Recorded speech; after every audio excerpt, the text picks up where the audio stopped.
Hello guys, once again welcome back to Dark of Effects Studio. അപ്പോൾ നമ്മൾ മായ സോഫ്റ്റ്വെയറിൻ്റെ part 2 ആണ് ചെയ്യാൻ പോകുന്നത്.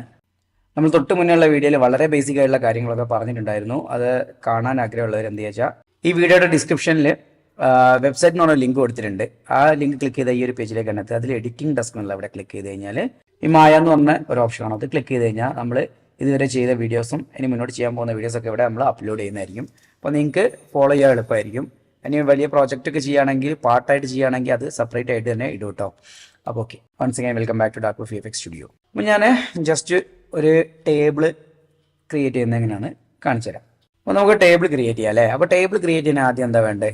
ഒരു സ്ക്വയർ നമുക്ക് ആഡ് ചെയ്യാം. ഇവിടെ ജസ്റ്റ് ക്ലിക്ക് ചെയ്ത് കഴിഞ്ഞാൽ ഒരു സ്ക്വയർ നമുക്ക് ഇവിടെ അപ്പിയർ ആവും. ഓക്കെ അല്ലേ. നമുക്ക് ഇതിനെ അറേഞ്ച് ചെയ്ത് വെക്കണമെങ്കിൽ ഈ ഒരു ടൂൾ കണ്ടോ, ഈ ടൂള് അതായത് W പ്രസ് ചെയ്ത് ആ ടൂൾ കിട്ടും കേട്ടോ.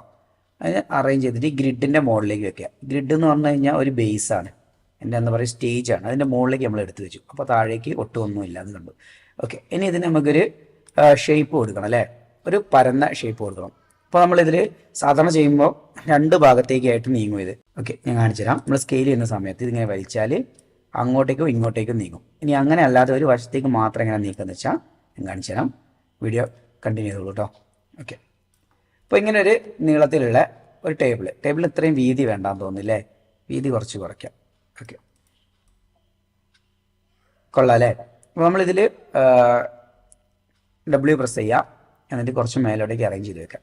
അപ്പോൾ ഞാനൊരു സ്ക്വയറും കൂടെ ആഡ് ചെയ്തു. അപ്പം നേരത്തെ പറഞ്ഞ പോലെ തന്നെ R പ്രസ് ചെയ്തു. R പ്രസ് ചെയ്ത് കഴിഞ്ഞാൽ സ്കെയിലിംഗ് ആട്ടോ. R പ്രസ് ചെയ്തു. നമുക്ക് കറക്റ്റായിട്ടൊരു സ്കെയിൽ കിട്ടണമെങ്കിൽ നമുക്ക് ഇതിനെ ക്ലിക്ക് ചെയ്താൽ ഇവിടെ ഓപ്ഷൻ വരുന്നത് കണ്ടോ. സ്കെയിൽ ഇപ്പോൾ 1 എന്ന് പറഞ്ഞ് ഇവിടെ ചുരുങ്ങിയിട്ടാണുള്ളത് അല്ലേ. അപ്പോൾ നമുക്കിവിടെ 0.15 എന്ന് കൊടുക്കുക. അപ്പോൾ ഇത്രയും ചുരുങ്ങിയിട്ട് ഇതിൻ്റെ തിക്നെസ് മാറും അല്ലേ. അപ്പോൾ ഇതുപോലെ ഇങ്ങോട്ടേക്കും തിക്നെസ് കിട്ടണം. അപ്പോൾ നമ്മൾ എന്ത് ചെയ്യും, അതേത് ആക്സിസ് നോക്കുക. അത് റെഡ് കളറിൽ വരുന്ന ആക്സിസ് ആണ്. റെഡ് കളറിൽ വരുന്ന എക്സ് ആക്സിസ് ആയിരിക്കും നോക്കുക നമ്മൾ 0.15. ഓക്കെ, അപ്പോൾ നമുക്ക് കറക്റ്റായിട്ടൊരു ചതുര കട്ട കിട്ടിയില്ലേ. ഇനി ഇത് നമ്മൾ കൊണ്ടുപോയിട്ട് ഇവിടേക്ക് മുട്ടിച്ച് അറേഞ്ച് ചെയ്ത് വെക്കണം. അതിനകത്ത് നമ്മൾ ചെയ്യുക, വീണ്ടും W അടിക്കുക, അറേഞ്ച് ചെയ്യുക, ഇവിടേക്ക് അറേഞ്ച് ചെയ്തു. ഇപ്പം നമുക്കിത് കറക്റ്റ് ആണോ എന്ന് അറിയില്ല കണ്ടോ. ഇങ്ങനെ നോക്കുമ്പോൾ കറക്റ്റ് ആയിട്ടായിരിക്കും, പക്ഷേ ഇങ്ങോട്ട് തിരിച്ച് നോക്കുമ്പോൾ വേറൊരു പൊസിഷനിലായിരിക്കും. അപ്പം നമ്മൾ എങ്ങനെയാണത് കറക്റ്റായിട്ട് അറേഞ്ച് ചെയ്യുക എന്ന് പറഞ്ഞാൽ ഈ ഒരു ഐക്കൺ കണ്ടോ, ഒന്നെങ്കിൽ ഇവിടെ ക്ലിക്ക് ചെയ്യുക, അല്ലെ സ്പേസ് ബട്ടൺ ഇല്ലേ അത് പ്രസ് ചെയ്യുക. അപ്പം നമുക്ക് ഇതുപോലൊരു വ്യൂ കിട്ടും. അപ്പോൾ ഇതിൽ നമുക്ക് ഏകദേശം ഇവിടെ കാണാൻ പറ്റും നമ്മൾ എങ്ങനെ അറേഞ്ച് ചെയ്യുന്നു എന്നുള്ളത്. ഇത് നമ്മുടെ ഫ്രണ്ട് വ്യൂ ആണ്. ഫ്രണ്ട് വ്യൂവിൽ മേശൻ്റെ ചെരിഞ്ഞ ഭാഗം അത് വീതിയാണ് കിട്ടുന്നത്. അതുപോലെ ഇവിടെ സൈഡ് വ്യൂ ആണ്. സൈഡ് വ്യൂവിൽ ഈ ഒരു വീതിയാണ് കിട്ടുന്നത്. അപ്പോൾ നമുക്ക് എവിടെ അറേഞ്ച് ചെയ്യണം എന്നുള്ളത് ഇവിടെ നോക്കിയാൽ കാണാൻ പറ്റും. ഈ ഒരു അറേഞ്ച്മെന്റ് ആ റൈറ്റ് സൈഡിൽ മാത്രമാണ് നമുക്ക് കാണാൻ പറ്റുന്നത് അല്ലേ. അപ്പോൾ ഇതിങ്ങനെ അറേഞ്ച് ചെയ്ത് ഏകദേശം ഇത്രയും മതി എന്ന് കരുതുക. ഇവിടെ മുട്ടിച്ച് വെക്കണം അല്ലേ. കണ്ട അവിടെ മുട്ടി. ഈ മേശയുടെ കാല് പുറത്ത് ചാടി പോകുന്നുണ്ടോ എന്നുള്ളത് ഇവിടെ കാണാൻ പറ്റും. കണ്ടോ, പുറത്ത് ചാടി പോയില്ലേ, ഇവിടെ അതുപോലെ കാണാൻ പറ്റും. നമുക്ക് അറേഞ്ച് ചെയ്തിട്ട് കറക്റ്റായിട്ട് ഇതിൽ മുട്ടിച്ച് വെക്കുക അല്ലേ. ഇപ്പോൾ ഇത് ഈ ഒരു സൈഡിൽ നിന്ന് നോക്കുകയാണെങ്കിൽ ഈ ഒരു റൈറ്റ് സൈഡിൽ നോക്കുമ്പോൾ ഓക്കെയാണ്, ഫ്രണ്ട് നോക്കുമ്പോൾ നടുവിലായിട്ടാണല്ലോ. അപ്പോൾ നമുക്കൊന്ന് അറേഞ്ച് ചെയ്യണം അല്ലേ. ഏതെങ്കിലും ഒരു സൈഡിലേക്ക് അറേഞ്ച് ചെയ്യണം. അപ്പോൾ നമുക്ക് ഇങ്ങനെ അറേഞ്ച് ചെയ്തിട്ട് ഇങ്ങനെ വെക്കാം അല്ലേ. ഇപ്പോൾ നമുക്ക് ഇവിടെ നോക്കിയാൽ കറക്റ്റ് അത് എവിടെയാണ് കിടക്കുന്നത് കാണാൻ പറ്റും. കണ്ടോ കൃത്യമായിട്ട്. ഇത് നമ്മൾ കഴിഞ്ഞ വീഡിയോയിൽ പറഞ്ഞിട്ടുണ്ടായിരുന്നു ഈ ഒരു വ്യൂ എന്തിനാണ് നമ്മൾ ഉപയോഗിക്കുന്നത് എന്നുള്ള. ഈ പെർസ്പെക്റ്റീവിൽ മാത്രം നമ്മൾ നോക്കുകയാണെങ്കിൽ ഇങ്ങനെ ഒരു പ്രശ്നമുണ്ട്, നമുക്ക് പെട്ടെന്ന് അറേഞ്ച് ചെയ്യാൻ പറ്റില്ല. ഇനി ഇതിൻ്റെ ഒരു കോപ്പി എടുക്കണം, നമ്മൾ ഇന്നലെ പറഞ്ഞു. ഓക്കെ, നമുക്ക് ഇതിൻ്റെ കോപ്പി എടുക്കണം. അപ്പോൾ ജസ്റ്റ് പ്രസ് ചെയ്യുക, ഷിഫ്റ്റ് പ്രസ് ചെയ്യുക, ഒന്നും കൂടെ ഡ്രാഗ് ചെയ്ത് കഴിഞ്ഞാൽ നമുക്കിതിനെ കോപ്പി കിട്ടും. ഞാൻ കഴിഞ്ഞ വീഡിയോയിൽ കൺട്രോൾ കീ എന്നാണ് പറഞ്ഞ് എനിക്ക് തോന്നുന്നു കേട്ടോ. അങ്ങനെയാണെങ്കിൽ സോറി, നിങ്ങൾ കണ്ടിന്യൂസ് ആയിട്ട് വീഡിയോ കാണുന്നവരാണെങ്കിൽ ക്ഷമിക്കുക. ഷിഫ്റ്റ് ആണ് കേട്ടോ അതിൻ്റെ ഷോർട്ട് കട്ട്. ഷിഫ്റ്റ് പ്രസ് ചെയ്ത് ഡ്രാഗ് ചെയ്ത് കഴിഞ്ഞാൽ നമുക്ക് ഒരു കോപ്പി കിട്ടും. അപ്പോൾ ഇത് നമ്മൾ ഇവിടെ നിന്ന് നേരെ വലിച്ച കാരണം വേറെ എങ്ങോട്ടും മൂവ് ചെയ്യാനില്ല. ഈ ഒരു ആംഗിളിൽ നമുക്ക് കറക്റ്റായിട്ട് ഈ ഒരു സൈഡിൽ കറക്റ്റായിട്ട് നമുക്ക് വന്നിട്ടുണ്ടാവും. അപ്പോൾ ഇവിടെയും മാറിയിട്ടുണ്ടാവില്ല, കാരണം ഇങ്ങനെ തിരിച്ച് നോക്കിയാൽ കറക്റ്റ് കാണാൻ പറ്റും. കണ്ടോ നേരെ ആയിരിക്കും വരും. അപ്പോൾ നമുക്ക് അറേഞ്ച്മെൻറ്റ് കുറച്ചുകൂടെ എളുപ്പമായി അല്ലേ നേരത്തേക്കാളും. ഇനി നമുക്ക് ഈ ഒരു ഏരിയയിലും കൂടി ഒന്ന് അറേഞ്ച് ചെയ്യണം. അപ്പോൾ എന്ത് ചെയ്യുക, ഇവിടുന്ന് കോപ്പി ചെയ്തിട്ട് അങ്ങോട്ടേക്ക് ഒരു കോപ്പിയും കൂടി എടുക്കുക. ജസ്റ്റ് ഷിഫ്റ്റ് പ്രസ് ചെയ്യുക, ഡ്രാഗ് ചെയ്യുക. നമുക്ക് ഏകദേശം വേണ്ട ഒരു ഏരിയയിൽ കൊണ്ടുവയ്ക്കുക. ഓക്കെ അല്ലേ. ഇനി നമുക്ക് ഉള്ളോട്ടേക്കാണ് വേണ്ടത്. അപ്പോൾ നമുക്ക് ഇവിടെ രണ്ട് ഓപ്ഷൻസ് ഇല്ല. ടോപ്പ് വ്യൂവിൽ വന്നു കഴിഞ്ഞാൽ നമ്മുടെ ഇത് പ്രസ് ചെയ്താൽ അപ്പോൾ ഇവിടെ കാണാൻ പറ്റില്ലേ. ഇനി നമുക്ക് ഈ ഭാഗത്തൊരു ലെഗ് അല്ലേ കിട്ടാനുള്ളതാ, ഇങ്ങനെ നോക്കിയാൽ കാണാൻ പറ്റില്ലേ. അതിനെ ജസ്റ്റ് എന്ത് ചെയ്യുക, ഇവിടുന്ന് ഷിഫ്റ്റ് പ്രസ് ചെയ്തിട്ട് ഇങ്ങോട്ടേക്ക് ഡ്യൂപ്ലിക്കേറ്റ് ചെയ്യുക. ഈ രണ്ട് മനസ്സിലായതാ. ഇതിൻ്റെ കറക്റ്റ് ബാക്കിൽ വന്നു കഴിഞ്ഞാൽ അറേഞ്ച് ആയി എന്നാണ് അർത്ഥം. ഇനി എന്ത് ചെയ്യുക, ഇപ്പം ഇങ്ങനെ നിൽക്കുന്നുണ്ടോ, അപ്പോൾ അത് കറക്റ്റ് അല്ല എന്നാണ് അതിൻ്റെ അർത്ഥം. ഇതിൻ്റെ കറക്റ്റ് ഈ ഒരു ലെഗിനെ കറക്റ്റ് ബാക്കിൽ വന്നു കഴിഞ്ഞാൽ എന്താ സംഭവിക്കുക വെച്ചാൽ കോപ്പിയായി. അതായത് ഇതിൻ്റെ ബാക്കിൽ കറക്റ്റ് അലൈൻഡായി. ഓക്കെ, എനിക്ക് ഇനി ഈ ഒരു വ്യൂവിൽ നോക്കി കഴിഞ്ഞാൽ കറക്റ്റായിട്ട് മനസ്സിലാക്കാൻ പറ്റും. കണ്ടോ? ഓക്കെ അല്ലേ? ഇനി നമുക്ക് വേണമെങ്കിൽ ഈ ലെഗിനെ കുറച്ചും കൂടെ ഉള്ളിലോട്ടാക്കണമെന്നുണ്ടെങ്കിൽ ജസ്റ്റ് ഇങ്ങനെ ഡ്രാഗ് ചെയ്ത് സെലക്ട് ചെയ്യാം. എന്നിട്ട് ഉള്ളിലോട്ടേക്ക് ഇതായി വരയ്ക്ക് നേരെ പിടിക്കണമെങ്കിൽ അങ്ങനെ അറേഞ്ച് ചെയ്യാം. അപ്പോൾ ഇവിടെ അങ്ങനെ തന്നെ അറേഞ്ച് ചെയ്ത് വെക്കാം അല്ലേ?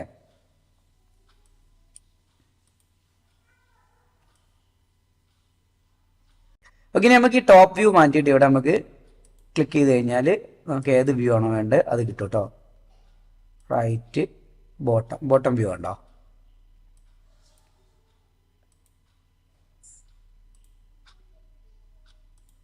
കറക്റ്റ് അറേഞ്ച്മെന്റ് അല്ലേ? ഓക്കെ, ആ ലെഗിന്റെ ബാക്കിലാണ്, മറ്റേ ലെഗ് എന്ന് പറഞ്ഞാൽ തന്നെ അലൈൻഡ് ആണെന്നാണ് അതിന്റെ അർത്ഥം. ഓക്കെ അല്ലേ? നമുക്ക് ടോപ്പ് വ്യൂ തന്നെ ഇടാം. ഓക്കെ അല്ലേ? ഇനി ഇവിടെ ജസ്റ്റ് ഇവിടെ മൗസ് വെക്കുക, സ്പേസ് അടിക്കുക. അപ്പോൾ നമ്മൾ ഈ ഒരു പെർസ്പെക്റ്റീവ് വ്യൂവിലേക്ക് തന്നെ വരും. പെർസ്പെക്റ്റീവ് വ്യൂവിൽ നമുക്ക് കറക്റ്റ് ഇതിൻ്റെ ഷേപ്പ് കാണാൻ പറ്റും. സെറ്റ് അല്ലേ? ഇനി നമുക്ക് ഈ ടേബിളിൻ്റെ കാലുകളെ ലെങ്ത്ത് കൂട്ടാനും കുറയ്ക്കാനൊക്കെ എന്താ ചെയ്യാൻ നോക്കുക. അപ്പോൾ സാധാരണ ഇതിൽ നമ്മൾ സ്കെയിൽ ചെയ്യുകയാണെങ്കിൽ കാല് മേലോട്ടേക്കും താഴേക്കും ഒരേപോലെ അങ്ങ് നീളം വെക്കും. അതായത് നമ്മൾ ടേബിളിൽ ടോപ്പ് വ്യൂ കഴിഞ്ഞ് മേളിലേക്ക് കയറിപ്പോവും. അതുപോലെ താഴേക്ക് മാത്രം എങ്ങനെ ലെങ്ത്ത് കൂട്ടാന്നുള്ളത് എങ്ങനെയാണെന്ന് നോക്കാം അല്ലേ? അപ്പോൾ നമുക്ക് അടുത്ത ടേബിളിൽ നോക്കാം അതെങ്ങനെ ചെയ്യുന്നതെന്നുള്ളത്. ഓക്കെ, അപ്പോൾ നമ്മൾ സ്ക്വയർ ആയിട്ടുള്ള ഒരു ടേബിൾ ക്രിയേറ്റ് ചെയ്തു. ഇനി നമ്മൾ ടെക്സ്ചർ ആഡ് ചെയ്യണം അല്ലേ? മെറ്റീരിയൽസ് ഒക്കെ നമുക്ക് ഒരു റൗണ്ട് ടേബിൾ എങ്ങനെ ക്രിയേറ്റ് ചെയ്യാൻ നോക്കിയിട്ട് അതിന് ശേഷം നമുക്ക് ടെക്സ്ചർ ആഡ് ചെയ്യാം. അത് മെറ്റീരിയൽ ആഡ് ചെയ്ത് ഒരു റിയാലിറ്റി ഒറിജിനാലിറ്റി കൊണ്ടുവരാം. ഇനി നമുക്ക് നേരത്തെ പറഞ്ഞ പോലെ ഈ ഒരു റൗണ്ട് മേശ ക്രിയേറ്റ് ചെയ്യാം. ഇതിനെ നമുക്ക് എന്ത് ചെയ്യുക? സേവ് ചെയ്യുക. എങ്ങനെ സേവ് ചെയ്യുക? Command shift S, control shift S. അപ്പോൾ സേവ് ഉള്ള പേജിലേക്ക് പോകും. അപ്പോൾ നമുക്ക് എവിടെയാണ് സേവ് ചെയ്യേണ്ടതെന്നുള്ളത് നോക്കുക. നമ്മുടെ ഡ്രൈവ് ഏതാണ് നമുക്ക് വേണ്ട ഡ്രൈവിനെ സെലക്ട് ചെയ്യുക. ഈ വിൻഡോസിലും കൺട്രോൾ ഷിഫ്റ്റ് എസ് എന്ന് അടിച്ചു കഴിഞ്ഞാൽ സേവ് ആസ് വരും കേട്ടോ. അതാണ് നമ്മൾ യൂസ് ചെയ്യുന്നത്. അത് തന്നെയാണ് നമ്മൾ യൂസ് ചെയ്യുന്നത്. ഓക്കെ, അപ്പം ഞാനിവിടെ ഒരു ഫോൾഡർ ക്രിയേറ്റ് ചെയ്യാണ്, മായ എന്ന് പറഞ്ഞിട്ട് ന്യൂ ഫോൾഡർ മായ. ഓക്കെ അല്ലേ? ഈ മായ ഓപ്പൺ ചെയ്ത് കഴിഞ്ഞിട്ട് നമുക്കതിൽ എന്തെങ്കിലും ഒരു പേരിടാം. ബെഞ്ചെന്നോ ടേബിളിന്നോ നിങ്ങൾക്ക് ഇഷ്ടമുള്ള എന്താ വെച്ചാൽ ഇട്ടാം. ടേബിൾ തന്നെ ഇടാം അല്ലേ? എന്നാൽ പിന്നെ ടേബിളിന് പേരിട്ട ശേഷം സേവ് ആസ് കൊടുക്കുക. അപ്പോൾ അത് അവിടെ സേവ് ആയി. ഇനി നമുക്ക് വേണമെങ്കിൽ ന്യൂ പ്രൊജക്റ്റ് ക്രിയേറ്റ് ചെയ്യാം. കമാൻഡ് തന്നെ, വിൻഡോസിലാണ് കൺട്രോൾ തന്നെ, കമാൻഡ് എന്നടിച്ച് കഴിഞ്ഞാൽ പുതിയ സീൻ ക്രിയേറ്റ് ആയി. ഓക്കെ അല്ലേ? ഇനി നമുക്കിതിൽ ഒരു റൗണ്ട് ടേബിൾ ക്രിയേറ്റ് ചെയ്യണം. എന്ത് ചെയ്യാം? ഈ ഒരു സിലിണ്ടർ, പോളിഗൺ സിലിണ്ടർ ആഡ് ചെയ്യാം. സിലിണ്ടർ തന്നെയാണ് കേട്ടോ. ഇനി ഇതിൻ്റെ ഹൈറ്റ് കുറയ്ക്കണം അല്ലേ? അപ്പോൾ നമ്മൾ എന്താ പറഞ്ഞത്? നേരത്തെ പറഞ്ഞ പോലെ തന്നെ ഈ ഒരു 6 പ്രസ് ചെയ്യുക. ഇതിൻ്റെ ഷേപ്പ് കുറച്ചൊന്നും ചെറുതാക്കില്ല, ഇത് മതിയാവും. ഇനി നമുക്ക് ഇങ്ങോട്ടേക്കൊക്കെ വീതിയൊക്കെ കൂട്ടണമെങ്കിൽ ഇവിടെ ജസ്റ്റ് പിടിച്ച് കഴിഞ്ഞാൽ നമ്മളിങ്ങനെ ഓവൽ ഷേപ്പിലുള്ള ഒരു ടേബിൾ ഉണ്ടാക്കണേ അങ്ങനെ ഉണ്ടാക്കാം. ഇനി അങ്ങനെയല്ല മൊത്തത്തിൽ വലിപ്പം കൂട്ടണം. ഈ സെൻറ്ററിലൊരു പോയിന്റ് ഉണ്ട്, ഒരു നീല കളറിൽ, അതിൽ ക്ലിക്ക് ചെയ്തിട്ട് റൈറ്റിലോട്ടൊന്ന് വലിച്ചു കഴിഞ്ഞാൽ അത്യാവശ്യം വലിപ്പമുള്ളൊരു മേശയാവും. ഓക്കെ, ഇനി ഇതിനെന്ത് ചെയ്യുക? കുറച്ച് മേലോട്ടേക്ക് അറേഞ്ച് ചെയ്യണം അല്ലേ? W പ്രസ് ചെയ്യുക, എന്നിട്ട് മേലേക്ക് അറേഞ്ച് ചെയ്ത് വെക്കുക. ഓക്കെ അല്ലേ? ഇനി ഇതിൻ്റെ ലെഗ് വേണം. അപ്പോൾ നമുക്കൊരു റൗണ്ട് ലെഗ് തന്നെ ആഡ് ചെയ്യാം അല്ലേ? ഈ ഒരു പോളിഗൺ സിലിണ്ടർ, ഈ ഒരു സിലിണ്ടർ തന്നെ വീണ്ടും ആഡ് ചെയ്യുക. അപ്പോൾ ഇതിൽ അറേഞ്ച് ചെയ്ത് വെക്കുക. ഓക്കെ അല്ലേ? അപ്പോൾ ഇത്രയും തടി നമുക്ക് വേണ്ട അല്ലേ? ഭയങ്കര വൃത്തിയിടുണ്ട്. ഇപ്പോൾ നമ്മുടെ ചെറിയ കൂൾ ബാറിലൊക്കെ ഇങ്ങനത്തെ ആണ് ഉണ്ടാവുക അല്ലേ? നമ്മൾ നേരത്തെ പറഞ്ഞ പോലെ തന്നെ ഈ സെൻറ്ററിൽ പിടിക്കുക, ലെഫ്റ്റിലോട്ട് വലിക്കുക. അതുകൊണ്ടോ ചെറുതായി. ഓക്കെ, ഇനി നമുക്ക് ഇതിൻ്റെ ഹൈറ്റ് കണ്ടോ? പറ്റ ചെറുതാണ് അല്ലേ? ഇത് മേലോട്ടേക്ക് ഹൈറ്റ് വെക്കണം. നമുക്ക് അറേഞ്ച് ചെയ്തു. ഞാൻ നേരത്തെ പറഞ്ഞ കാര്യം ഇപ്പോൾ കാണിച്ചു തരാം. നമുക്കൊരു ഭാഗത്തേക്ക് മാത്രം ഇങ്ങനെ ഹൈറ്റ് കൊടുക്കും. ഇതിപ്പോൾ നമ്മളിവിടെ അറേഞ്ച് ചെയ്തു.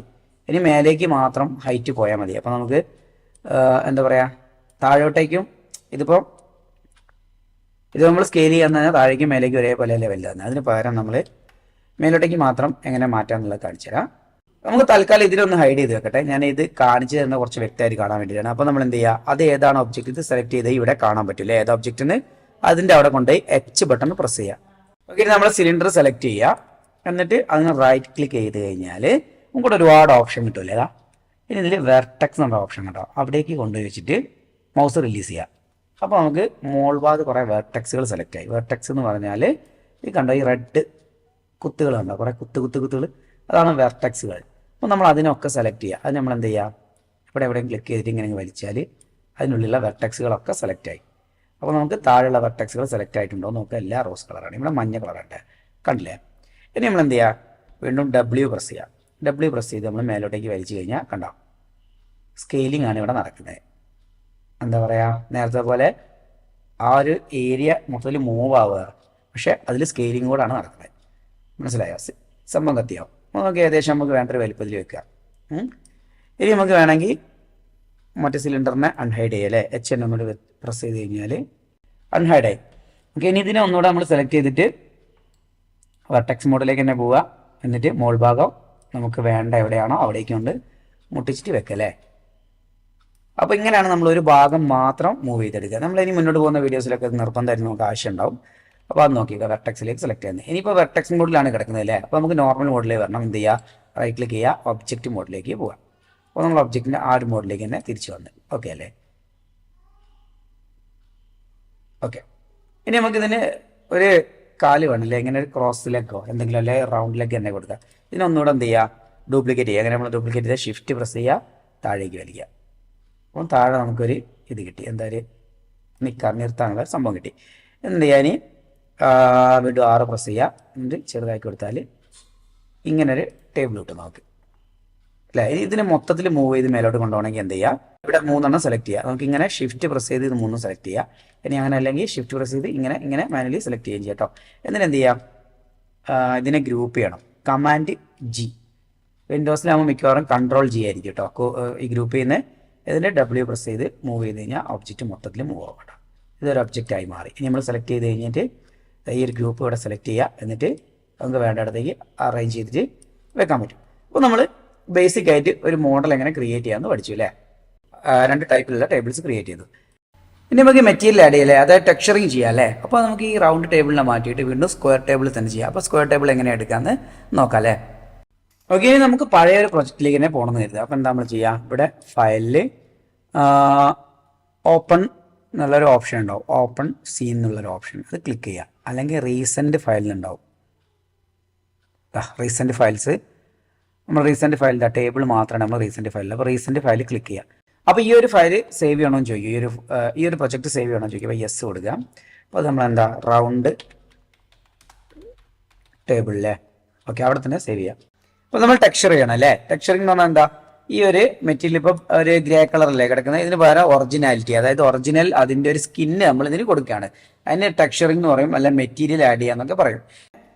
ഗൂഗിളിൽ പോയി കഴിഞ്ഞിട്ട് ടേബിൾ ടെക്സ്ചറിനോ അല്ലെങ്കിൽ ടെക്സ്ചർ ടേബിൾ അങ്ങനെ എന്തെങ്കിലും സെർച്ച് ചെയ്ത് കഴിഞ്ഞാൽ നമുക്ക് ഇതുപോലെ ഒരുപാട് ടെക്സ്ചറുകൾ കിട്ടും. നമുക്കിവിടെ ഇമേജ് ഇല്ല, ഇമേജ് ക്ലിക്ക് ചെയ്ത് കഴിഞ്ഞാൽ ഒരുപാട് ഇമേജസ് കിട്ടും. അപ്പോൾ നമുക്ക് ഏതാ വേണ്ടത്, ഇങ്ങനത്തെ ഒന്നും എടുക്കരുത്, ചെരിഞ്ഞൊന്നും, ഇങ്ങനെ നല്ല പ്ലെയിൻ ആയിട്ട് മോൾ ഭാഗം കിട്ടുന്ന രീതിയിൽ ഇങ്ങനത്തെ ടെക്സ്ചറുകളില്ലേ, ഇങ്ങനെ കൃത്യമായിട്ട് വരുന്ന ടെക്സ്ചറുകൾ നമുക്ക് വേണ്ട ഡൗൺലോഡ് ചെയ്യാം. ഏത് സ്റ്റൈലിലാണ് വേണ്ടത് വെച്ചാൽ ഇത് നമുക്ക് കാലൊക്കെ യൂസ് ചെയ്യാൻ വേണ്ടി ഉപയോഗിക്കാം അല്ലേ. ഇനി മോൾ ഭാഗം നല്ല ഫിനിഷിംഗ് ഉള്ള നല്ല ഭംഗിയുള്ളത് വേണമെന്നുണ്ടെങ്കിൽ അങ്ങനത്തെ ഉണ്ടോ നോക്കുക. ഇങ്ങനത്തെ ഒട്ടിക്കുന്നൊരു ഉണ്ടാവില്ലേ, എന്താ പറയുക, മൈക്ക ഷീറ്റോ എന്തോ അല്ലേ ഇതിന് പറയുന്നത്, അതിനെ നോക്കിയിട്ട് ഡൗൺലോഡ് ചെയ്യാം. നിങ്ങൾക്ക് നല്ല ഭംഗിയുള്ള എത്ര എണ്ണം വേണമെങ്കിലും ഡൗൺലോഡ് ചെയ്ത് വെക്കാം അല്ലേ. ഓക്കെ, ഇനി നമ്മൾ എന്ത് ചെയ്യുക, ഈ ഒരു ടേബിളിൻ്റെ ടോപ്പിൽ റൈറ്റ് ക്ലിക്ക് ചെയ്താൽ താഴേക്ക് വന്നാൽ അസൈൻ ന്യൂ മെറ്റീരിയൽ എന്നുള്ള ഓപ്ഷൻ കിട്ടും. അപ്പോൾ നമ്മൾ ഇതിൽ മെറ്റീരിയൽ ആദ്യം അസൈൻ ചെയ്യണം, എന്നിട്ട് അതിന് ടെക്സ്ചർ കൊടുക്കുകയുണ്ട് കേട്ടോ. അപ്പോൾ നമ്മൾ അസൈൻ ന്യൂ മെറ്റീരിയൽ കൊടുക്കുന്നു. ഈ മായയിൽ ക്ലിക്ക് ചെയ്ത് കഴിഞ്ഞാൽ നമുക്ക് പെട്ടെന്ന് കാണാൻ പറ്റും കേട്ടോ. ലംബേർട്ട് എന്നുള്ള ഓപ്ഷൻ ഉണ്ട്, ആ ലംബേർട്ട് ക്ലിക്ക് ചെയ്യാം. നമുക്ക് ലംബേർട്ട് മെറ്റീരിയൽ ഇവിടെ ക്രിയേറ്റ് ആയി. ഇവിടെ വൈറ്റ് കളറും വന്നതാണ്ടോ. അപ്പോൾ നമുക്ക് വൈറ്റ് കളറല്ല വേണ്ട, ഇവിടെ കളർ മാറ്റുകയും ചെയ്യേണ്ട. ഇനി ആ ലംബേർട്ടിൻ്റെ പേര് നമ്മളൊന്ന് മാറ്റണം കേട്ടോ. കാര്യം എന്താ വെച്ചാൽ ലംബേർട്ടിൻ്റെ പേര് മാറ്റിയില്ലെങ്കിൽ നമ്മളിനി പുതിയ മെറ്റീരിയലൊക്കെ ക്രിയേറ്റ് ചെയ്യുന്ന സമയത്ത് സെയിം ആ ഒരു കളറിൽ മാത്രം, വെള്ള കളറിലോ അല്ലെങ്കിൽ നമ്മൾ മാറ്റി നീല കളറിലേക്ക് മാറ്റി ആ കളറിൽ മാത്രമേ വരുള്ളൂ കേട്ടോ. അപ്പോൾ എന്ത് ചെയ്യുക, ലംബേർട്ടിനുള്ള പേരൊന്ന് മാറ്റിയിട്ട് അവിടെ ടേബിൾ ടോപ്പ് 2 എന്നോ എന്തെങ്കിലും അടിച്ചു. അപ്പോൾ അവിടെ സ്പേസിൽ അടിച്ചില്ലേ. അപ്പോൾ ഇവിടെ സ്പേസ് നമുക്ക് അടിക്കാൻ പാടില്ല. അപ്പോൾ എന്താണെന്ന് വെച്ചാൽ ഇത് ഓട്ടോമാറ്റിക്കലി അവിടെ ഒരു അണ്ടർസ്കോർ ഇടും. അപ്പോൾ നമ്മൾ അണ്ടർസ്കോർ അടിച്ചു കൊടുത്താൽ നമുക്ക് അത്രയും സുഖം. അല്ലെങ്കിൽ നമുക്ക് ജസ്റ്റ് ഒന്ന് ചെയ്ത് കൊടുത്താൽ മതി, അവിടെ അണ്ടർസ്കോർ വരും കേട്ടോ. ടേബിൾ ടോപ്പ് 2 എന്ന് പറഞ്ഞിട്ടാണ് നമ്മൾ ചെയ്തേക്കുന്നത് അല്ലേ. ഇനി ഇവിടെ കളർന്ന് കണ്ടോ, കളറിൻ്റെ സൈഡിൽ കണ്ടോ ഇവിടെ ഒരു ഐക്കൺ കണ്ടോ. ഈ ഐക്കണിൽ ക്ലിക്ക് ചെയ്യാം. ബ്ലാക്ക് ആൻഡ് വൈറ്റ് ആയിട്ടുള്ള ഈ ഐക്കണിൽ ഇപ്പോൾ ഒന്നും ഇല്ല എന്നാണ് അർത്ഥം. അവിടെ ക്ലിക്ക് ചെയ്താൽ നമുക്ക് ഒരു ലിങ്ക് കിട്ടും അവിടേക്ക്. അത് നമ്മുടെ അവിടെ ഫയൽ കൊടുക്കുക. ഫയൽ കൊടുത്തു കഴിയുമ്പോൾ നമുക്ക് ഇതുപോലെ അവിടെ മാറിയിട്ട് ബ്ലാക്ക് കളറിൽ സാമ്പിൾ എന്നതിൽ വരും. അപ്പോൾ അവിടെ നമുക്ക് ഇമേജ് നെയിം എന്ന് പറഞ്ഞൊരു ഓപ്ഷൻ കിട്ടും. അവിടെ ഒരു ബ്രൗസറിൻ്റെ ഓപ്ഷൻ ഉണ്ടാവും, അതുപോലെ ഒരു ഫോൾഡറിൻ്റെ ഓപ്ഷൻ കിട്ടും, ഒരു ഐക്കൺ ഫോൾഡറിൻ്റെ ഐക്കൺ കിട്ടും. അപ്പോൾ ആ ഒരു ഓപ്ഷനിൽ ക്ലിക്ക് ചെയ്ത് കഴിഞ്ഞാൽ നമുക്ക് നേരത്തെ ഡൗൺലോഡ് വെച്ച ഫയലുകളില്ലേ നമ്മൾ ഡാർക്ക് ഫുൾ സ്റ്റുഡിയോയിലേക്ക് ആഡ് ചെയ്തു, മായയിലേക്ക് ആഡ് ചെയ്ത് ടെക്സ്റ്റർ എന്ന് പറഞ്ഞിട്ട് ആഡ് ചെയ്ത ആ ഒരു ഫയൽ കിട്ടും. ഇതിൽ നമുക്ക് ഒരുപാട് 2 സ്ട്രക്ചറുകളാണ് നമ്മൾ മെയിനായിട്ട് ഡൗൺലോഡ് ചെയ്ത് വെച്ചല്ലേ. അപ്പോൾ എനിക്ക് തോന്നുന്നത് ഈ ഒരു കളർ ആഡ് ചെയ്യാന്ന്. അപ്പോൾ നമ്മളിത് ഓപ്പൺ കൊടുത്തു കഴിഞ്ഞാൽ കഴിഞ്ഞു, കണ്ടോ ഇവിടെ വന്നു. നമ്മൾ പക്ഷേ ഇങ്ങനെ അപ്ലൈ ആവാതെയാണ് കിടക്കുന്നതെങ്കിൽ കീബോർഡിൽ 6 എന്നുള്ള ബട്ടണിലെ 6 പ്രസ് ചെയ്ത് കഴിഞ്ഞാൽ നമുക്ക് ഇവിടെ ലൈവായിട്ട് കാണാൻ പറ്റും. 5 ആണെങ്കിൽ ഷെയ്ഡർ മോഡായിരിക്കും, 4 ആണെങ്കിൽ നമ്മുടെ വയർ ഫ്രെയിം മോഡായിരിക്കും. വയർ ഫ്രെയിം ആയിട്ട് ഇതിൽ കാണാൻ പറ്റും. ഓക്കെ, നമുക്ക് ഇതിൽ 6 പ്രസ് ചെയ്ത് കഴിഞ്ഞാൽ നമുക്ക് ലൈവായിട്ട് കാണാൻ പറ്റും. പക്ഷേ ഇതൊരു വൃത്തിയില്ല, കണ്ടോ, ഒരു മെറ്റീരിയൽ ആഡ് ആയിട്ടുണ്ടെങ്കിലും ഒരു വൃത്തിയില്ലാത്ത രീതിയിൽ. അപ്പോൾ നമുക്കിത് മാക്സിമം എങ്ങനെ വൃത്തിയിൽ അറേഞ്ച് ചെയ്യാന്ന് വെച്ചാൽ UV മാപ്പിങ്ങിൽ വരെ ഇതിന് നമുക്ക് അറേഞ്ച് ചെയ്യുന്നതിന് മാപ്പിംഗ് എന്നാട്ടോ പറയാം, UV മാപ്പിംഗ്. ഈ UV വന്നു കഴിഞ്ഞാൽ നമുക്കിവിടെ പ്ലാനാർ എന്ന് പറഞ്ഞൊരു ഓപ്ഷൻ കിട്ടും. പ്ലാനാർ സെലക്ട് ചെയ്ത് കഴിഞ്ഞാൽ നല്ല അടിപൊളിയായിട്ട് അറേഞ്ച് ആവും. അപ്പോൾ നമുക്ക് പ്ലാനാറിൻ്റെ റൈറ്റിൽ ഒരു ബോക്സ് ഉണ്ട്, അവിടെ ക്ലിക്ക് ചെയ്താൽ സെറ്റിങ്സ് കിട്ടും. അപ്പോൾ നമ്മൾ അതിൽ ഇവിടെ ഈ ഒരു ഓപ്ഷൻ ആയിരിക്കും ഉണ്ടാവുക, ബൗണ്ടിങ് ബോക്സ്. ഇത് മാറ്റിയിട്ട് ബെസ്റ്റ് പ്ലെയിൻ എന്നുള്ള കൊടുക്കുക. ഓക്കെ, അത് ആ പ്ലെയിനിൽ കറക്റ്റായിട്ട് അപ്ലൈ ആവും. അവിടെ അപ്ലൈയും കൂടെ കൊടുത്തു കഴിഞ്ഞാൽ നമുക്ക് തിരിച്ചു വന്ന് നോക്കി കഴിഞ്ഞാൽ നേരത്തെ പോലെ അല്ല ഉണ്ടാവുക, കുറച്ചും കൂടെ ഒരേ റേഞ്ചിലായിട്ടാണല്ലേ, കണ്ടോ.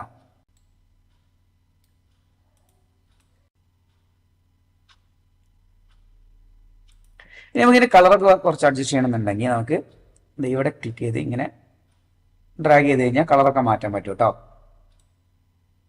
ഇപ്പോൾ ട്രാൻസ്പെറൻസി അറിയാലോ, പിന്നെ പോലെ ബ്രൈറ്റ്നസ് തന്നെ വരുന്ന കളറ് ആംബിയൻറ്റ് റിഫ്ലക്ഷൻ പോലത്തെ ഒരു വൈറ്റ് ഷെയ്ഡ് ആഡ് ചെയ്യാനുള്ള അങ്ങനെ ഓപ്ഷനൊക്കെ ഇവിടെ ഉണ്ട് കേട്ടോ. ഇനി ഇവിടെ നമുക്ക് ഓക്കെ, അതിന് നമുക്ക് കളറൊക്കെ ഒന്ന് അഡ്ജസ്റ്റ് ചെയ്ത ശേഷം ഇതിനൊന്ന് ഇപ്പോൾ ഇതിങ്ങനെ വീതിയിലല്ലേ അറേഞ്ച് ആയിരിക്കും, നമുക്ക് ടെക്സ്ചർ നീളത്തിൽ അറേഞ്ച് ചെയ്ത് നോക്കാം അല്ലേ.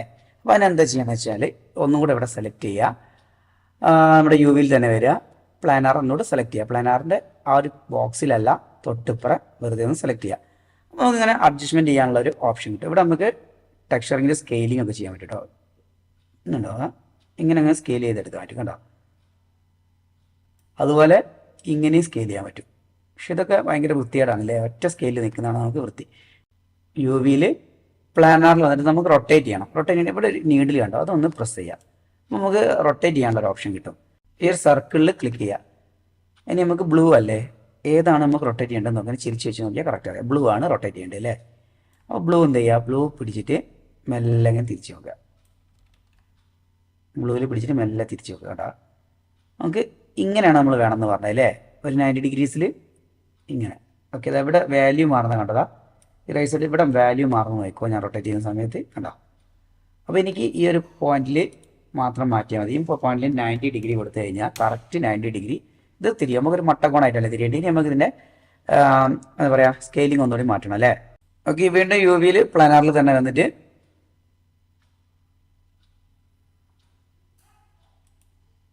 ഇവിടെ 90 ഡിഗ്രി കൊടുക്കുക അല്ലേ. ഓക്കെ, ഇനി നമുക്ക് ഇതിനെ അഡ്ജസ്റ്റ് ചെയ്ത് വെക്കണം. കുറച്ച് ഇങ്ങോട്ടേക്ക് വലിച്ചു കഴിഞ്ഞാൽ കണ്ടോ. ഓക്കെ, ഇത്രയും മതി അല്ലേ, സൈഡ് എഡ്ജ് റെഡിയായി. ഓക്കെ, ഇങ്ങനെയാണ് ഒരു ടേബിളിൽ സാധാരണഗതിയിൽ ഈ ഷീറ്റ് ഒട്ടിക്കുന്നത് ഉണ്ടാകാറുള്ളത് അല്ലേ. ഇപ്പോൾ ടേബിളിൻ്റെ ഒരു ടോപ്പ് വ്യൂ കിട്ടി. നമുക്ക് 4 ലെഗ്സിൻ്റെ കളറോടെ മാറ്റണം, ലെഗിൻ്റെ കളറ്. അപ്പോൾ എന്ത് ചെയ്യാം, ഈ താഴെ നമുക്ക് ഇങ്ങനെ മാറി കിടക്കുന്നുണ്ട്, അത് അങ്ങനെ വേണമെന്ന് വെച്ചാൽ നമുക്ക് അവിടെയും പ്ലെയിനിൽ മാറ്റിയാൽ മതി കേട്ടോ. അപ്പം മുകളിൽ മാത്രമല്ലേ നമ്മളങ്ങനെ ശ്രദ്ധിക്കുള്ളൂ. ഇനി 4 ലെഗുകൾ സെലക്ട് ചെയ്യുക.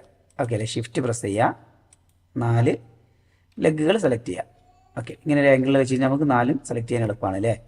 ഈ 4 എണ്ണത്തിന് നമുക്കൊരു ടെക്സ്ചർ ആഡ് ചെയ്യണം അല്ലേ. നമ്മൾ എന്ത് ചെയ്യുക, റൈറ്റ് ക്ലിക്ക് ചെയ്യുക, അസൈൻ ന്യൂ മെറ്റീരിയൽ കൊടുക്കുക അല്ലേ. അസൈൻ ന്യൂ മെറ്റീരിയൽ കൊടുക്കുക.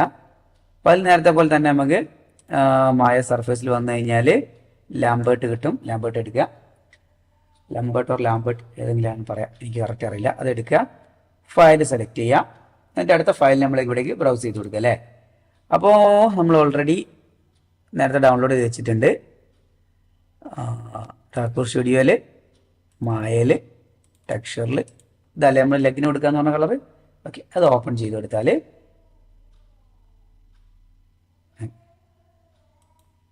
ഓക്കെ,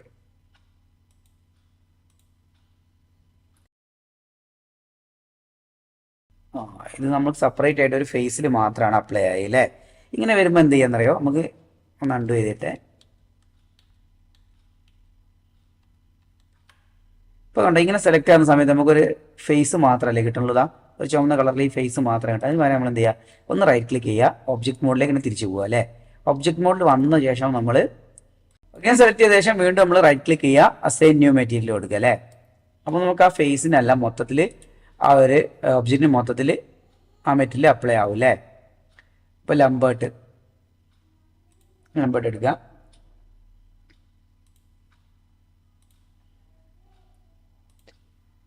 ഓക്കെ, നമ്മൾ നേരത്തെ സിനിമ ഫോട്ടിലൊക്കെ അപ്ലൈ ചെയ്ത സമയത്ത് ഇത്രയൊന്നും ബുദ്ധിമുട്ടില്ലായിരുന്നു അല്ലേ. പെട്ടെന്ന് ജസ്റ്റ് ഡ്രാഗ് ആൻഡ് ഡ്രോപ്പ് ചെയ്ത് കഴിഞ്ഞാൽ മെറ്റീരിയൽ ആ ഒബ്ജക്റ്റിലേക്ക് ആഡ് ആവുമായിരുന്നു. അപ്പോൾ മെറ്റീരിയൽ ആഡ് ചെയ്യുന്ന ഇതിൽ ഇത്തിരി റിസ്ക് ആണ്, പക്ഷേ ഒരുപാട് ഓപ്ഷൻസ് അധികം ഉണ്ട് എങ്ങനെയൊക്കെ ആഡ് ചെയ്യാനുള്ളത്. ഇപ്പോൾ വേണ്ട 4 ലെഗിനും ആ ഒരു മെറ്റീരിയൽ അപ്ലൈ ആയി. ഓക്കെ അല്ലേ. ഇനി അതിൻ്റെ ചെറിയ അഡ്ജസ്റ്റ്മെൻ്റ് ഒക്കെ ചെയ്യണമെങ്കിൽ നമുക്ക് ഓക്കെ, ഇതിൻ്റെ ഫയൽ 3 എന്നാണ് ഇതിന് പേര് വന്നേക്കുന്നത്. അപ്പോൾ നമുക്കിതിന് ടേബിൾ ലെഗ് എന്ന് കൊടുക്കുക അല്ലേ. ഓക്കെ, അപ്പോൾ നമ്മൾ ടെക്സ്ചർ ആഡ് ചെയ്തു, ഒരു ടേബിൾ ഉണ്ടാക്കി. ഓക്കെ, എനിവേ അപ്പോൾ ഇങ്ങനെയാണ് നമ്മൾ ഒരു ടേബിൾ ക്രിയേറ്റ് ചെയ്യുന്നത്. നമുക്കതിന് സേവ് ചെയ്തേക്കാം അല്ലേ. കൺട്രോൾ എസ് അടിച്ച് കഴിഞ്ഞാൽ നമ്മൾ നേരത്തെ സേവ് ചെയ്ത അവിടെ പോയിട്ട് ഒന്നുകൂടെ സേവ് ആവും. അപ്പോൾ നമ്മൾ ഈ ബേസിക് മോഡൽസ് ഉപയോഗിച്ചുകൊണ്ട് ടേബിൾ, റൗണ്ട് ടേബിളും അതുപോലെ സ്ക്വയർ ടേബിളും ഉണ്ടാക്കാൻ പഠിച്ചു. അതുപോലെ ഇതിന് ലെഗ് ആഡ് ചെയ്യാൻ പഠിച്ചു, അതിനെ റൊട്ടേഷൻ ചെയ്യാനും അതുപോലെ സ്കെയിൽ ചെയ്യാനും പൊസിഷൻ ചേഞ്ച് ചെയ്യാനൊക്കെ പഠിച്ചു. പിന്നെ അതിന് ടെക്സ്ചറിങ് ആഡ് ചെയ്യാനും പഠിച്ചു അല്ലേ. ഇത്രയും കാര്യങ്ങളാണ് നമ്മളിന്ന് പഠിച്ചിരിക്കുന്നത്. അപ്പോൾ നിങ്ങൾക്ക് ഇത് കറക്റ്റായിട്ട് മനസ്സിലായി ഞാൻ വയ്ക്കുന്നത്. മനസ്സിലായെങ്കിൽ നിങ്ങൾ ലൈക്ക് ചെയ്യുക, ഷെയർ ചെയ്യുക, സബ്സ്ക്രൈബ് ചെയ്യുക. നിങ്ങൾക്ക് ഇഷ്ടപ്പെട്ടെങ്കിൽ നല്ലൊരു കമൻറ്റ് ഇടുക, ഇഷ്ടപ്പെട്ടില്ലെങ്കിൽ അതിൻ്റെ കാരണവും കമൻറ്റ് ചെയ്യുക. അപ്പോൾ അടുത്തൊരു വീഡിയോയിൽ കാണുന്നവരെ ബൈ.